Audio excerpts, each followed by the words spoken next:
حضرت ابو ہریرہ رضی اللہ تعالیٰ عنہ ایک مرتبہ درس حدیث دے رہے تھے۔ اس دوران اعلان فرمایا کہ ہر قاطع رحم یعنی رشتہ داروں سے تعلقات توڑنے والا ہماری اس مجلس سے اٹھ کر چلا جائے۔ ایک نوجوان وہاں سے فوراً اٹھ کر اپنی پھپھی کے پاس چلا جاتا ہے، جس سے اس کا کئی برسوں سے اختلاف اور جھگڑا چل رہا تھا۔ وہ اپنی پھپھی سے فوراً صلح کر لیتا ہے۔ جب دونوں راضی ہو گئے تو پھپھی نے نوجوان سے کہا کہ تم حضرت ابو ہریرہ رضی اللہ تعالیٰ عنہ سے ان کے اعلان کی حکمت پوچھو کہ انہوں نے ایسا کیوں کیا۔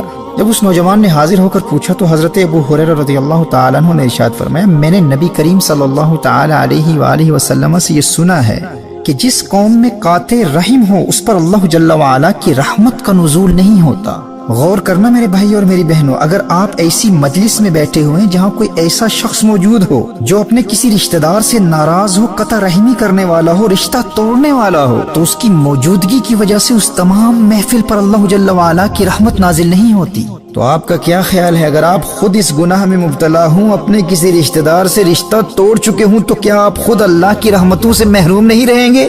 میرے دوستو، پہلی فرصت میں جہاں عذر شرعی نہ ہو وہاں اپنے تمام ناراض رشتہ داروں تک پیغام صلح پہنچاؤ، اور ان کے گھر جا کر اگر خود ان سے معافی بھی مانگنی پڑے تو یہ کوئی خسارے کا سودا نہیں ہے۔ بس فوراً جلد از جلد معافی مانگ کر اپنے گھروں میں نزول رحمت کے بند دروازوں کو کھلوانے کا اہتمام کر لو۔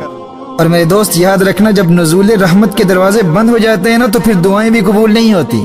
امام طبرانی المعجم الکبیر میں نقل کرتے ہیں کہ ایک مرتبہ حضرت عبداللہ ابن مسعود رضی اللہ تعالیٰ عنہ صبح کے وقت مجلس میں تشریف فرما تھے۔ اعلان کیا کہ میں قاطع رحم کو اللہ کی قسم دیتا ہوں کہ وہ یہاں سے اٹھ کر چلا جائے تاکہ ہم اللہ سے مغفرت کی دعا کر سکیں، کیونکہ قطع رحمی کرنے والے یعنی اپنے رشتہ دار سے رشتہ توڑنے والے پر آسمان کے دروازے بند رہتے ہیں۔ یعنی اگر اپنے کسی رشتہ دار سے ناراض رہنے والا یہاں موجود رہے گا تو اللہ کی رحمت کا نزول نہیں ہوگا، آسمان کے دروازے بند رہیں گے اور ہماری دعائیں قبول نہیں ہوں گی۔ لوگ کہتے ہیں نا کہ پتہ نہیں ہماری دعائیں قبول کیوں نہیں ہوتی۔ آپ کو اندازہ نہیں ہے قطع رحمی کتنا بڑا گناہ ہے۔ اس کی نحوست و وبال ایسا ہے کہ صرف قاطع رحم ہی اس کی زد میں نہیں آتا، جس گھر میں وہ رہتا ہے اور جس محفل میں وہ بیٹھتا ہے اس مجلس پر بھی آسمان کے دروازے بند کر دیے جاتے ہیں، نہ رحمتوں کا نزول ہوتا ہے نہ دعائیں قبول ہوتی ہیں۔ محترم احبہ، ایسی زندگی گزارو کہ عذر شرعی کے علاوہ آپ کے کسی رشتہ دار سے بھی ناراضگی نہ ہو۔ ہر قرابت دار، ہر رشتہ دار سے جتنا جلدی ہو سکے صلح کر لو۔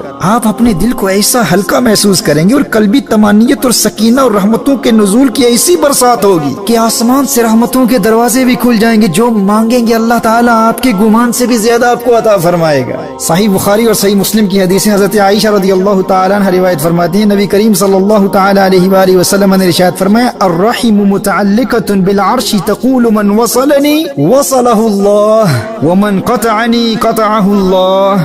یہ رشتہ داری اللہ کے عرش سے چمٹی رہتی ہے اور دعا کرتی ہے، یہ کہتی ہے کہ جو مجھے جوڑے گا اللہ اسے اپنی رحمت سے ملائے، اور جو مجھے توڑے اللہ اسے توڑے۔ الرحم کی دعا کیا ہے؟ یا اللہ جو مجھے جوڑے، یعنی جو اپنے رشتہ داروں کا قرب اختیار کرے تو اسے اپنا قرب عطا فرما دے، اور جو اپنے رشتہ داروں سے ناراض ہو کر ناتا توڑ دے تو اسے اپنی رحمت سے دور کر دے۔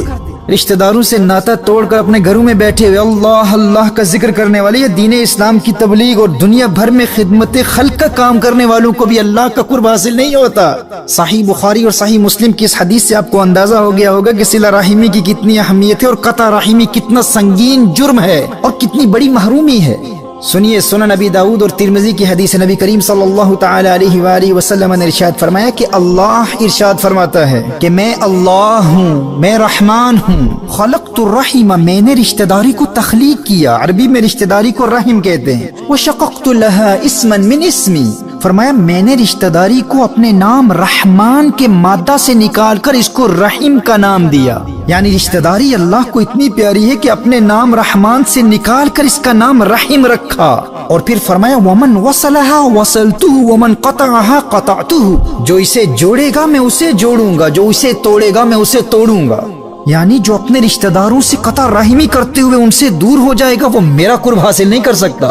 وہ لاکھ عبادتیں کرتا رہے، اللہ اللہ کرتا رہے، روزے رکھتا رہے، خدمت خلق بجا لاتا رہے، صدقات دیتا رہے، تلاوت قرآن میں مشغول رہے، وظائف و اوراد کرتا رہے، نفلی عبادتیں کرتا رہے، قطعتہ، وہ میرا مقرب بندہ نہیں ہو سکتا، کیونکہ رشتہ داروں سے تعلقات توڑنے والے کو میں خود دور کر دیتا ہوں۔ اور فرمایا جو صلہ رحمی کرتے ہوئے رشتہ داروں کا قرب اختیار کرے میں اسے اپنا قرب عطا فرما دیتا ہوں، اپنا بنا لیتا ہوں۔ وصل